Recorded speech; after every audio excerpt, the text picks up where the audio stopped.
Hello, Daryn Wood here. So today I'm going to talk about Rick and Morty and why cartoons are great for people of all ages. So, I fucking love Rick and Morty. And the season 3 finale was a few days ago, so I've just been thinking about it and thinking about how awesome it is and how underrated it is.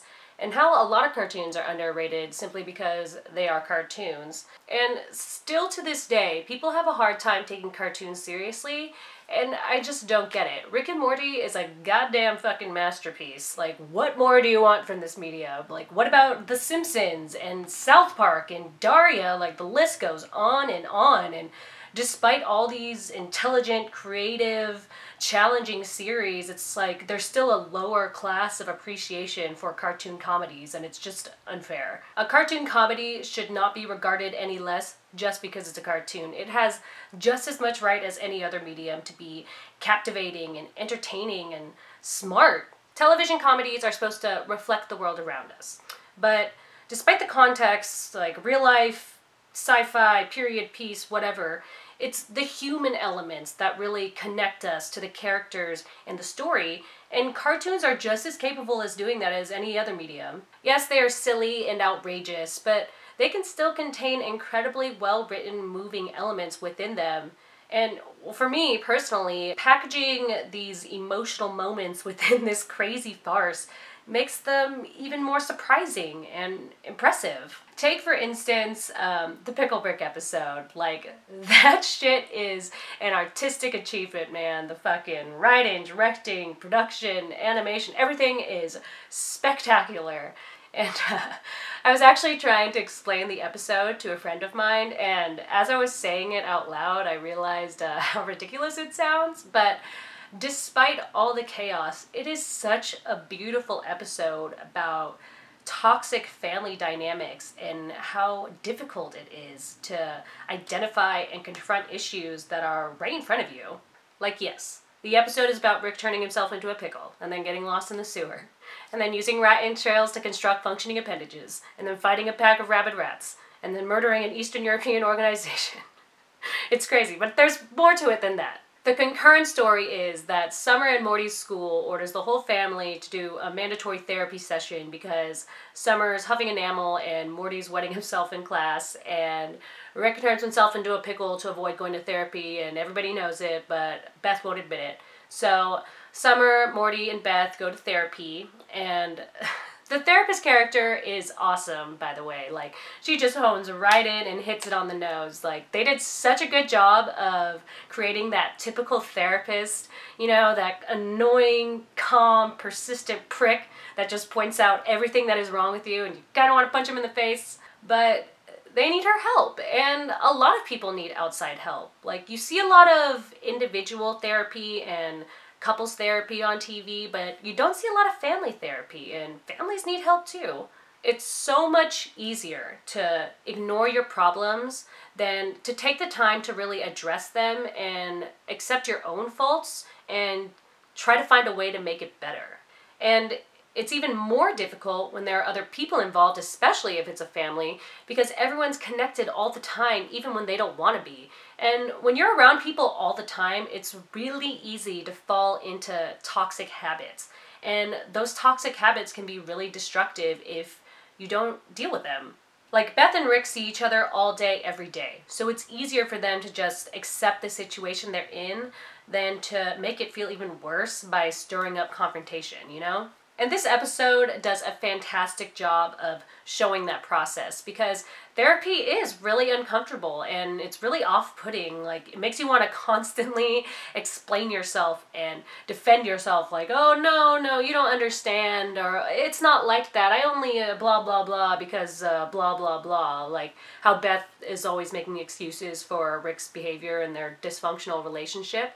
Like, no one wants to admit that terrible, negative shit about themselves. Like, it's humiliating and it's sad, but that's why therapy is so helpful, because it helps you say the things that you normally wouldn't and analyze them. Sometimes you need an outside force to show you the error of your ways and push you in the right direction, like how people have interventions for addicts. You know, sometimes you need help admitting there's a problem, because only when you acknowledge there's a problem can you move forward.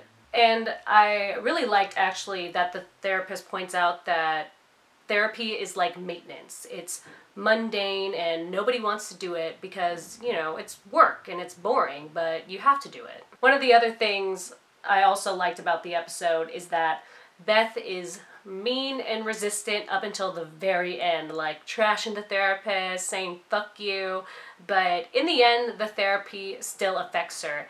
And I really like that they showed that, like, you don't always get this touching aha moment where you're like, I was so wrong and you were so right and I'll try to do better, like, because in real life most of the time it doesn't happen that way.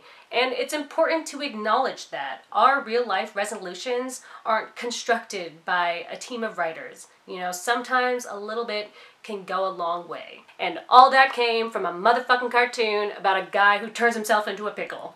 Actually, sometimes a cartoon is the best choice or the most effective choice for an intelligent comedy or a thought-provoking satire. Did I just say the same thing in two different ways? For instance, take Dan Harmon. He is a genius. He is just bursting with creativity. He has so much shit to say, and I feel like he's really thriving in the animation medium. I'm glad Rick and Morty is getting the praise it deserves instead of the ambiguous success that Community got, because you know what? Community was a goddamn fucking masterpiece too, but there were just too many obstacles in the way. I swear, man, if it had happened a few years later with the content platforms and the social media communities we have now, it would have been a totally different story, but, you know, we should just take our 3 beautiful seasons and be happy with it. Like, it was just doomed to fail with the setup of network TV, with the writing teams and the deadlines and the exhaustion of filming and production and corporate interests, and not to mention his shortcomings as a showrunner. Apparently he was super hard to work for, really erratic.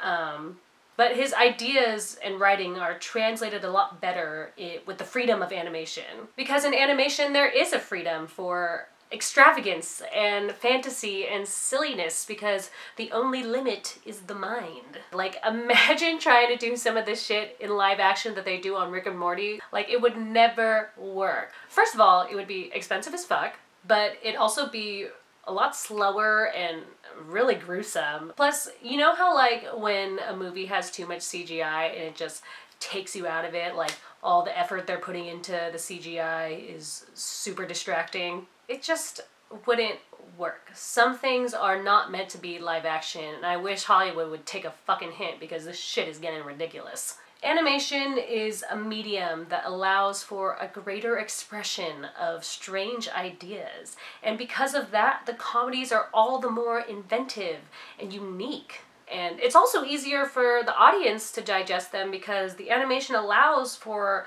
a sense of ambiguity and detachment that makes the whole thing more palatable for the viewers. And I know, cartoons can be silly and ridiculous. I'm aware when I say Mr. Poopy Butthole, I don't sound like a laureate, but it's fun to be silly. We all love to laugh at stupid shit. We praise sitcoms and movies, so why should cartoons be inferior?